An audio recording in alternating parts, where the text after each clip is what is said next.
하나님이 살아계십니다. 정말입니까? 정말 하나님이 살아계실까요? 그러면 우리가 이렇게 살면 안 되지 않겠습니까? 오늘은 하나님이 나에게 행위를 살피라고 하셨습니다. 이번엔 내가 또 뭘 잘못한 걸까요? 일단 가장 큰 문제는 내가 성경을 너무 모른다는 것입니다. 말씀을 볼 때마다 깜짝깜짝 놀랍니다. 이런 구절이 있었나 할 정도입니다.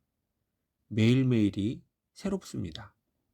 좋은 의미가 아니라 내가 그 정도로 심각하게 말씀을 모른다는 뜻입니다.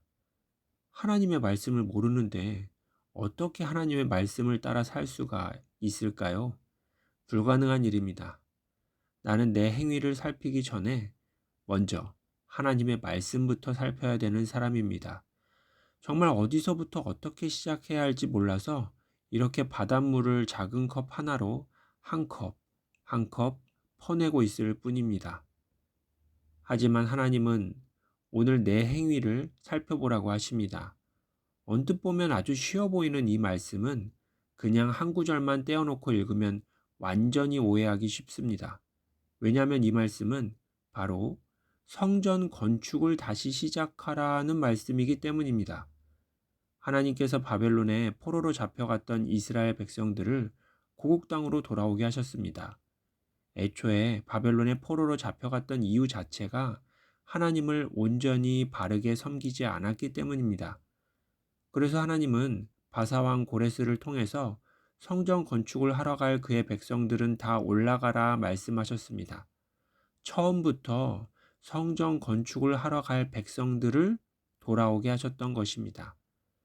그렇게 고국 땅으로 돌아온 이스라엘 백성들은 처음에는 기쁨으로 성전 건축을 시작했지만 방해가 시작되고 어려움이 생기자 성전 건축을 중단했습니다.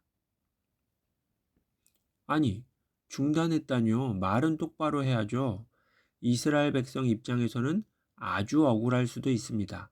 왜냐하면 성전 건축은 자기들이 중단하고 싶어서 중단한 것이 아니라 바사라는 거대한 제국의 왕이 중단시켜서 강제로 어쩔 수 없이 중단된 것이라고 말하고 싶을 것입니다. 하지만 하나님의 눈으로 보기에는 이스라엘 백성이 그냥 중단한 것입니다. 왜냐하면 하나님 앞에서는 그 세상 권력이 전혀 아무런 문제가 되지 않기 때문입니다.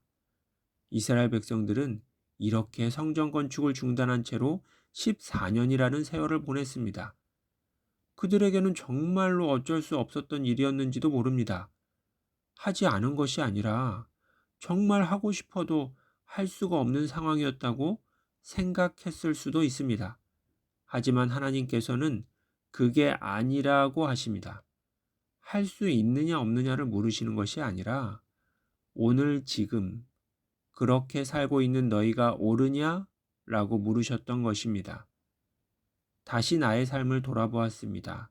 이들처럼 성전 건축을 중단하고 있지는 않은지, 아니면 아예 성전 건축을 해야 한다는 사실 자체를 잊고 있는 것은 아닌지 돌아봅니다.